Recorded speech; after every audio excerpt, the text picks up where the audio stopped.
Explain करके मैं आप सभी को बताऊंगी।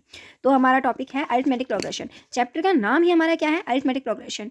एक हमारी होती है सीरीज, एक हमारी होती है सीक्वेंस, और प्रोग्रेशन हमारी एक नेक्स्ट लेवल पे आती है। सीरीज हम किसी भी नंबर्स को बोल सकते हैं। लेट्स सपोज हमने लिखा 2 3 4 9 8 7 3, वापस से मतलब यहाँ पे 19, ऐसे कुछ हमने नंबर्स ले लिए। ये इनमें कोई पैटर्न नहीं बन रहा है, ये हमारी क्या है, एक सिंपल किसी भी रो में चल रही है। हम ले सकते हैं एग्जांपल हमारे स्कूल प्रेयर असेंबली का। वो क्या है, हमारी एक सीरीज़ होती है जिसके अंदर हम कोई पैटर्न नहीं देखते हैं, और ये होती है हमारी, इनको हम बोलते हैं सीरीज़। और एक होती है हमारे सीक्वेंस, जिसको मैंने यहाँ मेंशन कर रखा है सीक्वेंस। सीक्वेंस क्या होती है हमारी, सीक्वेंस एक ऐसी सीरीज़ होती है जिसमें कोई ना कोई पैटर्न फॉलो हो रहा होता है। जैसे हम रीजनिंग में भी देखते हैं कि रीजनिंग में हमारे एक पैटर्न फॉलो हो रहा होता है हमेशा। यहाँ पे जैसे फर्स्ट हमारे क्या है, एक सर्कल आ गया, आगे 2 सर्कल आ गया, फिर आगे 3 सर्कल आ गया। या हम उसमें देख लेते हैं स्क्वायर, पहले 1 का स्क्वायर आ जाएगा, फिर 2 का स्क्वायर आ जाएगा, फिर 3 का स्क्वायर आ जाएगा। ऐसे कुछ टाइप में उसमें कोई पैटर्न चलते हैं। But progression is too much different from them, because it is a sequence in which each term except first term is obtained by adding a fixed or constant number in its preceding term is called arithmetic progression। इसका एक simply आप mean निकाल लीजिए, एक sequence मतलब एक ऐसी series है जिसके अंदर कोई पैटर्न बन रहा है, पर वो पैटर्न क्या है, जिसके अंदर कोई भी डिजिट हमें मिल रही है। कब हम उसके अंदर कोई फिक्स नंबर ऐड कर रहे हैं। ले लीजिए आप, एक आपकी अरिथमेटिक मीन है, अरिथमेटिक प्रोग्रेशन है, जिसके अंदर आपने ले लिया पहले 2 में अगर आपने 2 ऐड किया तो क्या आएगा आपके पास, फिर आ जाएगा 4 में आपने 2 ऐड किया 6 में 2 ऐड किया 8 में 2 ऐड किया 10। तो ये क्या है, आपकी एक पूरी की पूरी अरिथमेटिक प्रोग्रेशन है। ये आपकी एक प्रोग्रेशन है जिसके अंदर आप एक फिक्स नंबर ऐड कर रहे हो। क्या ऐड कर रहे हो, 2 ऐड करते जा रहे हो। इन सब के बीच में डिफरेंस कितना आ रहा है हमारा, 2 आ रहा है। आप इन सभी के अंदर कितना ऐड करते जा रहे हो, 2 ऐड करते जा रहे हो। तो क्या है, हमारे एक प्रोग्रेशन है, और ये हमारे न्यूमेरिकल्स में है, इस वजह से हम इसको क्या बोलते हैं, arithmetic. Arithmetic is a very common word जो कि हमारा हर जगह यूज होता है। हम साइंस में असिस्टिंग, मतलब अरिथमेटिक तो नॉर्मल न्यूमेरिकल से रिलेटेड वर्ड है हमारा, जो हम इजीली यूज करते रहते हैं। But progression is too much different from that. जैसे मैंने आपको बताया कि एक सीक्वेंस है, एक ऐसा पैटर्न है जिसके अंदर क्या है, हमारी हर एक टर्म, जैसे यहाँ एक हमारी टर्म है 4 है 6 है 8 है 10 है, ये सब हमें ऑब्टेन कैसे हुई है, 2 को ऐड करने के बाद। बट इसके अंदर हमारा 2 का कुछ भी इसके अंदर मेन वर्क नहीं होता है। मतलब फर्स्ट टर्म, हमने क्या बोला, फर्स्ट टर्म के अलावा हमें सारी टर्म्स एक फिक्स नंबर ऐड करने के बाद मिलती है। अब फिक्स नंबर किस में ऐड करें, हम प्रीसीडिंग टर्म में। अब प्रीसीडिंग टर्म क्या होती है, पहले वाली। जैसे मान लीजिए हमें यहाँ पे ना, हमें अब आगे बोला है 10 के आगे आपको बताने की क्या आएगा, तो हम लिखेंगे क्या यहाँ पे, 10 में ऐड करेंगे 2, तो हमारे यहाँ पे आ जाएगा 12। तो हमें कोई पहले के लिए कोई नंबर तो चाहिए ना जिसमें हम 2 ऐड करेंगे, तब तो हमें आगे मिलेगा। ऐसे हमने 2 में 2 ऐड किया तब हमें 4 मिला, 4 में 2 ऐड किया तब हमें 6 मिला, 6 में 2 ऐड किया तो 8। बट हमने 2 लाने के लिए हमने किस में हम ऐड कर सकते हैं, तो हमारा फर्स्ट टर्म है ना, इससे पहले की तो कोई टर्म हमारे पास है ही नहीं जिसके अंदर हम 2 को ऐड करेंगे तो हमारे पास 2 आएगा। इसलिए ये केस फर्स्ट टर्म के लिए अप्लाई नहीं होता है। अब आगे हम देख लेते हैं कि अरिथमेटिक प्रोग्रेशन की तो हमारी डेफिनेशन हो गई है, जिसमें पता चलता है कि एक सीक्वेंस है जिसके अंदर क्या है, ये एक ऐसा पैटर्न रहता है जिसके अंदर हर टर्म हमें कैसे मिलती है, एक फिक्स कांस्टेंट डिजिट को ऐड करने के बाद, जिससे हम क्या बोलते हैं, अरिथमेटिक प्रोग्रेशन। और इसे हम शॉर्ट फॉर्म में, इसका एब्रीविएशन है हमारा एपी। अगर हम जहाँ पे भी एपी बोलेंगे तो हमें इतने बड़े नाम को यूज़ करने की जरूरत नहीं पड़ेगी, हमें इजी पता चल जाएगा कि हम इस एपी की बात कर रहे हैं। तो आगे चलिए, हम कॉमन डिफरेंस, मतलब जो हमने यहाँ ऐड किया, हमें यूजुअली तो पता चल गया कि ये 2, हमने 2 इसमें ऐड करते गए हैं, 2 इसमें ऐड करते गए हैं।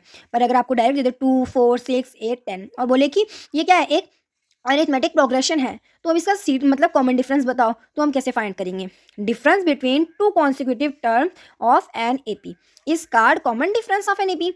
एक कोई भी आपने कोई भी कॉन्सिक्यूटिव टर्म्स ले लीजिए, जैसे ले लीजिए 4 और 6 ले लिया आपने, 4 और 6 के बीच में 2 कॉन्सिक्यूटिव है, कॉन्सिक्यूटिव में मतलब क्या, लगातार, ये दोनों लगातार टर्म्स हैं, इन दोनों के बीच में जो डिफरेंस है वही हमारा क्या होता है, एपी कहलाता है। बाद में आने वाली टर्म हमारी सक्सीडिंग टर्म होती है और पहले आने वाली टर्म हमारी प्रीसीडिंग टर्म होती है। हमने जब सक्सीडिंग टर्म में से प्रीसीडिंग टर्म माइनस करी तो हमारा कितना आया, कॉमन डिफरेंस हमें मिल गया, जो कि क्या है हमारा यहाँ पे हमारा है कॉमन डिफरेंस 2। आगे हम आ जाते हैं नेक्स्ट पॉइंट पे। The common difference of an AP में बी पॉजिटिव, नेगेटिव और जीरो। हमारा जो कॉमन डिफरेंस है वो पॉजिटिव भी हो सकता है, नेगेटिव भी हो सकता है और जीरो भी हो सकता है। अगर हमारी एपी है 3,3,3,3,3 एंड सो ऑन, तो क्या है इसमें हमारा सक्सीडिंग टर्म तो क्या है हमारी 3 है और प्रीसीडिंग टर्म भी हमारी 3 है। इन दोनों के बीच का डिफरेंस देखेंगे कितना आएगा, 1। 3 और 3 के बीच का डिफरेंस 1, तो ये क्या है हमारा कॉमन डिफरेंस हमारा, मतलब 3 में से 3 माइनस करेंगे 0, तो यहाँ पे हमारे कॉमन डिफरेंस कितना आ रहा है 0, तो मीन्स कि हमारा कॉमन डिफरेंस 0 भी हो सकता है। It should be negative, it may be negative. देखिए इसके एग्जाम्पल आप ले लेते हैं, जैसे कि हमारा 0 है पहला, उसके बाद में हमने लिख लिया -1 -2 -3 -4 एंड सो ऑन। तो इसके अंदर जब हम कॉमन डिफरेंस हमारा फाइंड करेंगे, सक्सीडिंग टर्म में से प्रीसीडिंग टर्म माइनस करेंगे, तो ले लीजिए एक बार, सक्सीडिंग टर्म कितनी है हमारी -2 है, और प्रीसीडिंग टर्म, इस सक्सीडिंग टर्म में से माइनस करना है प्रीसीडिंग टर्म को, प्रीसीडिंग टर्म कितनी है -1, तो minus and minus equals to -2 + 1 हो जाएगा। तो यहाँ पे हमारा सॉल्व करने के बाद क्या आएगा आंसर, माइनस प्लस साइन हो जाता है, हमें माइनस करना है यहाँ पे, तो आ जाएगा 1 आंसर, और साइन ग्रेटर के साथ कौन सा है माइनस का, तो आंसर हमारा होगा -1। तो यहाँ पे हमें पता चल रहा है कि हमारा कॉमन डिफरेंस क्या हो सकता है, नेगेटिव भी हो सकता है। अब आगे हम देखते हैं हमारी जनरल फॉर्म्स। हर टॉपिक के, हर किसी इक्वेशन की या किसी भी चीज़ की क्या होती है हमारे पास, एक जनरल फॉर्म होती है। इसकी जनरल फॉर्म हम देखते हैं इस तरीके से। मान लीजिए आपके पास में एक एपी है 2 4 6 8 10, जो भी हमने थोड़ी देर पहले डिस्कस की थी वही। तो इसके अंदर हमारा कॉमन डिफरेंस कितना आता है, 2 हमारा इन सब के बीच में कॉमन डिफरेंस है। तो हम ये देख सकते हैं फर्स्ट टर्म हमारी क्या है, डायरेक्ट 2 है। जब हमारे पास ए 2 है, उसमें हमने कॉमन डिफरेंस 2 ऐड किया, तो हमारी अगली टर्म क्या बनी, 4 बनी। फिर उसके बाद में ए हमारे पास है 2 हमारी, प्लस इसमें किया हमने सेकेंड टर्म, हमारे यहाँ पे 2 हमने लिख दिया सेकेंड टर्म की, मतलब थर्ड टर्म के लिए यहाँ पे 2, और डी कितना था हमारा, डी भी हमारा 2 था, तो यहाँ पे क्या है हमारा आंसर 6 आया। तो हमारी थर्ड टर्म क्या बन गई, 6 बन गई। इसी प्रकार से आगे हम देखते हैं, तो ए हमारा 2 है, प्लस 3 इंटू जब हम यहाँ पे 2 लिखते हैं, तो हमारी फोर्थ टर्म हमारे पास निकल के आ जाती है 8। ऐसे ही हम आगे हमारी सारी टर्म्स फाइंड कर लेते हैं। तो ये थी कुछ जनरल फॉर्म, जिससे हमें ये पता चल जाता है कि हमारी डी की वैल्यू क्या है, एन की वैल्यू क्या है, और ए की वैल्यू क्या है, सब हमें इजीली क्लियरली इसमें पता चल जाता है। आगे आते हैं हमारा general terms of an AP. यहाँ पे हमने जनरल फॉर्म की बात की है कि ये किस फॉर्म में चलती हैं, और आगे हम बात करेंगे जनरल टर्म की, कि हमें कोई भी टर्म फाइंड करनी हो। अब यही एपी आप ले लीजिए, 2 आपके पास ए है, ए आपके पास कितना है 2 है, डी आपके पास में 2 है, और आपको ये बोला गया है आपको 19th टर्म फाइंड करनी है। मान लीजिए 19th टर्म आपको बोलिए फाइंड करने को, तो आप इस फॉर्मूले से यूजुअली 19th टर्म फाइंड कर सकते हैं। एक बार जनरल पुट करके देखिए, उसके बाद आपको समझ आ जाएगा सारा। ए की वैल्यू क्या है 2, प्लस एन कितना है हमारा 19, -1 करेंगे, फिर डी क्या हमारा 2, तो 18 टू 36, 36 + 2 = 38। तो हमारी nth टर्म क्या होगी 38। तो इतनी लंबी लंबी कैलकुलेशंस हम ऐड करके तो नहीं फॉलो कर सकते हैं, तो इसलिए क्या है, ये एक हमारे पास इजी फॉर्मूला है जिसके वजह से हम फाइंड कर सकते हैं हमारे डायरेक्ट nth टर्म। आगे नेक्स्ट हमारा, if an AP has finite number of terms then it is said to be finite AP. अगर किसी भी टर्म में हमारे पास फाइनाइट टर्म्स हैं, मतलब हमें ये पता है कि हमारी 19 टर्म है, एक एपी हमारे पास, इसमें टोटल 19th टर्म है, 19 टर्म्स है, जिसकी 19th टर्म क्या है 38। तो हमें फाइनाइट पता है कि इसमें 19 टर्म्स है, तो हम इसको क्या बोलेंगे, एक फाइनाइट एपी बोलेंगे।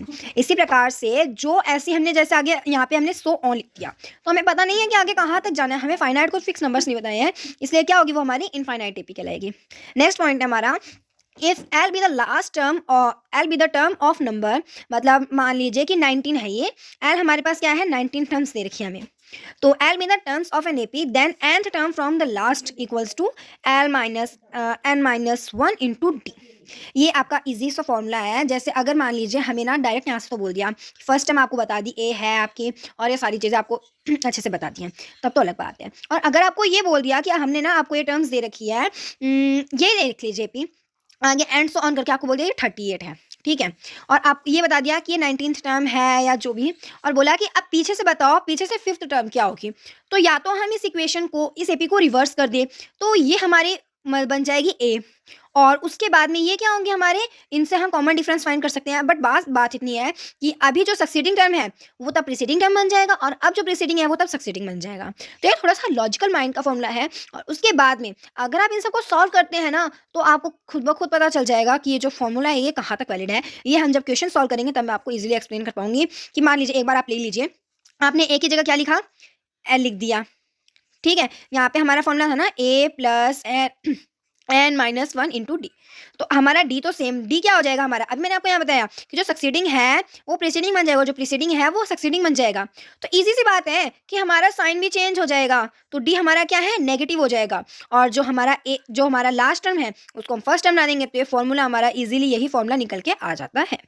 अब नेक्स्ट हम ले लेते हैं, if m be the number of terms of N AP then nth term from the last is equal to m minus n plus 1 from the beginning.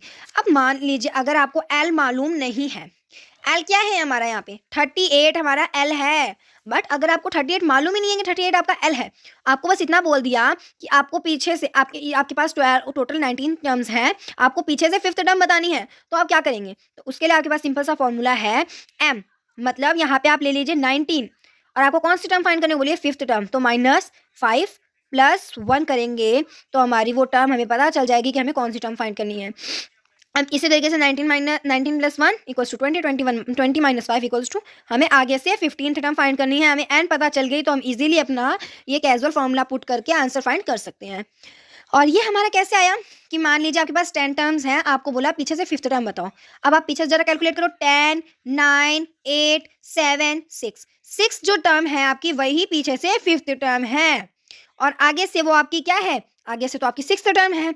तो यही बात आपको बोली कि टोटल हम ले लीजिए, यहाँ पे टोटल आपके पास 10 टर्म्स हैं, टोटल 10 टर्म है, पीछे से आपको बोली फिफ्थ टर्म बताओ, प्लस 1 किया तो हमें टर्म्स पता चल जाएगी। 11 minus 5 equals to sixth term, तो हमें हमारा आंसर मिल जाता है इस तरीके से। तो मैंने आपको साथ साथ फॉर्मूले भी एक्सप्लेन करती जा रही हूँ। अगर आपको ये वीडियो अच्छी लगे तो चैनल को सब्सक्राइब करना मत भूलना, वीडियो अच्छी लगे तो लाइक करना, अपने दोस्तों के साथ ज़्यादा से ज़्यादा शेयर करना। आगे देखिए, sum of n terms of n terms of N AP, कोई भी एपी है हमारे पास, उसके अंदर हमारे पास कितने टर्म्स हैं? मान ली अभी हमने आगे लिखी है ना यहाँ पे 2, 4, 6, 8, 10, 12। अब हमें बोला कि अब ये है ना, इन सभी का सम करो, तो हमें ये तो पता चलना चाहिए पहले कि ये ए तो हमें पता है कि हमारा 2 है, डी हमारा 4 है, डी हमारे यहाँ पे 2 आ ही गया था, और एन क्या है हमारी? कितने टर्म्स है? 1, 2, 3, 4, 5, 6 टर्म्स है हमारे पास। तो हमारे पास एन भी आ गई कि इन सब का सम बताना है। तो हम इजीली कर सकते हैं कि एन कितना है हमारा? एन हमारा 6 है, 6/2, और बाद में 2 इंटू ए कितना है हमारा? 2 है, और प्लस करेंगे हम एन कितनी टर्म्स हमें बोली थी? 6 टर्म्स बोली थी, तो 6 माइनस 1 हो जाएगा, और डी की वैल्यू क्या हमारी? 2। तो इसका सॉल्यूशन करने के बाद आंसर आते हैं, कैंसिल करेंगे, आ जाएगा यहाँ पे 3, यहाँ आ जाएगा 4 प्लस 5 2 जा 10, यहाँ पे आ जाएगा 14 इंटू 3 इक्वल्स टू 14 इंटू 42। तो 42 क्या हो जाएगा हमारा? यहाँ पे S6 आ जाएगा, SN इक्वल्स टू 42। ये था हमारा फॉर्मूला। आगे देखिए, if L is the last term of an AP, यहाँ पे आपने इस फॉर्मूले में जरा ये नोटिस किया कि अगर इसमें से हम ए एन का फॉर्मूला निकालेंगे तो हमारे पास आंसर आ जाएगा n/2 into A plus A N. ये फॉर्मूला है ये यूजुअली तो हमारा। वही बात यहाँ बोली है, n टर्म्स हमें मालूम है, मतलब अगर l हमारी लास्ट टर्म है तो हमारा फॉर्मूला क्या होगा? सेम वही an वाला फॉर्मूला है। आगे देखिए फिर, sum of first and positive integers, starting से कोई भी, मतलब हमें बोल दिया कि स्टार्टिंग में 100 पॉजिटिव इंटीजर्स का आप सम बताओ। तो एक बार जरा उन्हीं को देख लेते हैं। अब यहाँ पे हमें इतनी बड़ी कैलकुलेशन करने की जरूरत थोड़ी ना है, क्योंकि वहाँ पे ए भी हमारा 1 है, ए भी हमारा 1 है, डी भी हमारा 1 है, बस यही तो है n-1। और अगर हम इस फॉर्मूले को भी कैलकुलेट करते हैं तो हम देख लीजिए, दे रखा है हमें फर्स्ट 100 टर्म्स का सम मालूम करना है, 100 टर्म्स का, 100 n है, इसके अंदर हमारा डी भी आप देख लीजिए, n कितना है? 100/2, यहाँ पे आ जाएगा हमारा 2 इंटू 1 प्लस एन कितना है हमारा? 100 माइनस 1 इंटू डी की वैल्यू कितनी है हमारी? वो भी 1 है, तो यहाँ हो जाएगा 2 प्लस 99,